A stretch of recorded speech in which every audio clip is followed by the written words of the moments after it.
For 31 years, I carried a rifle I was never supposed to talk about, guarding a fence line in the Nevada desert that, officially, didn't exist. I signed papers. I took an oath.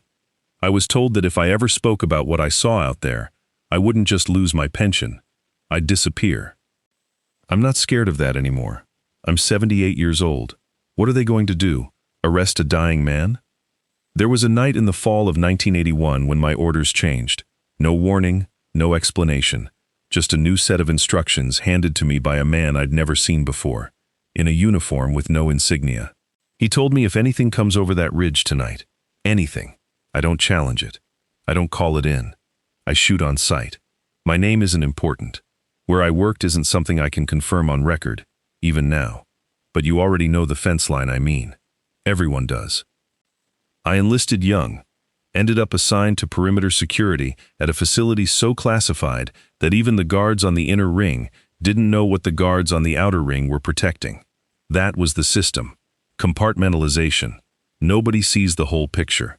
Nobody except the men upstairs. For years, my job was boring. Truck convoys at strange hours. Lights in the sky we were told were flare tests. You learn not to ask. But in October of '81, 3 men came out to our post in an unmarked vehicle. No plates, no unit patches. They pulled our whole shift into a briefing tent and told us the rules of engagement had changed, effective immediately, for the next 72 hours. They didn't say why. They just said, if it's not one of ours, and it comes across that line, you don't wait for it to identify itself. You don't radio for confirmation. You end it. I remember looking at the guy next to me. Neither of us said a word. You didn't ask questions out there. Questions were how people got reassigned to places nobody ever heard from again. 2 nights later, it happened. It was somewhere past 2 a.m. Cold enough that you could see your breath. I was on the North Tower, the highest point on our stretch of fence, and I had a clear line of sight for almost 2 miles in every direction under a full moon. That's when the ridge lit up. Not like an explosion, not like headlights. It was a light that seemed to come from underneath the ground, pulsing upward, the way heat shimmers off asphalt in summer. Except this was the middle of the night, in October, in the desert. I radioed it in. Standard procedure, light source spotted, requesting instruction. Nobody answered. I called again, nothing but static. That's when I saw it come over the ridge. I want to be careful here, because I've spent 40 years turning this moment over in my head, and I still don't have the right words for it. It wasn't a plane. It wasn't a helicopter. It moved low, maybe 30 feet off the ground, completely silent.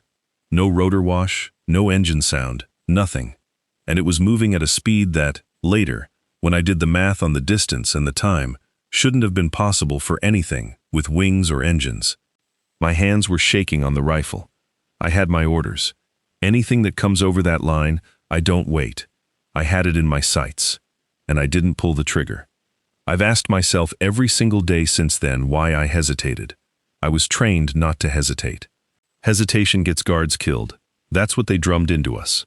But something about it, I don't know how else to say this, something about it felt like it knew I was there, like it had already clocked my position before it crossed the ridge, and it wasn't worried about me at all. It passed maybe 400 yards from my tower, close enough that I could feel something. Not heat, not wind, more like pressure, like the air itself was thicker near it. Press against my face for the 2 or 3 seconds it took to cross my field of view.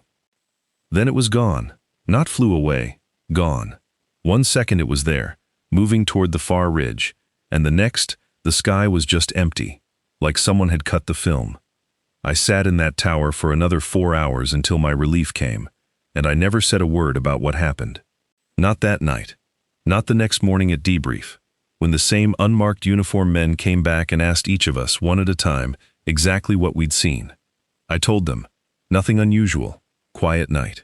I lied, because I understood, somewhere in my gut, that the truth wasn't going to end well for me. 2 weeks later, one of the men from my shift, a guy I'll call Dennis, because that wasn't his real name, mentioned to me, real quiet, in the mess hall, that he'd seen it too. From the South Tower, different angle, same object. He said he had fired 3 rounds. He said he watched all 3 rounds hit, and just stop, like they'd struck something solid, then dropped straight down into the sand, like there was no exit, no ricochet, nothing.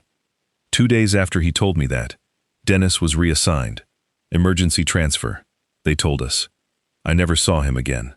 I tried, years later, long after I'd retired, to find any record of him. Service number, next posting, anything.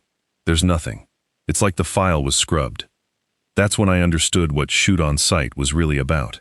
It was never about defending the perimeter. It was about finding out what would happen if we did. I don't know what that thing was. I've read every theory. Experimental aircraft, secret Soviet tech, something that has nothing to do with any government on this planet. I genuinely don't know. What I do know is this. For one night in 1981, somebody wanted proof of what a piece of that technology could survive. And they were willing to use me, and Dennis, to get it. I kept that rifle unfired for 31 years of service after that. Best decision I ever made, and the one I think about every single night before I go to sleep. If you're out there, Dennis, if you ever see this, I never forgot you.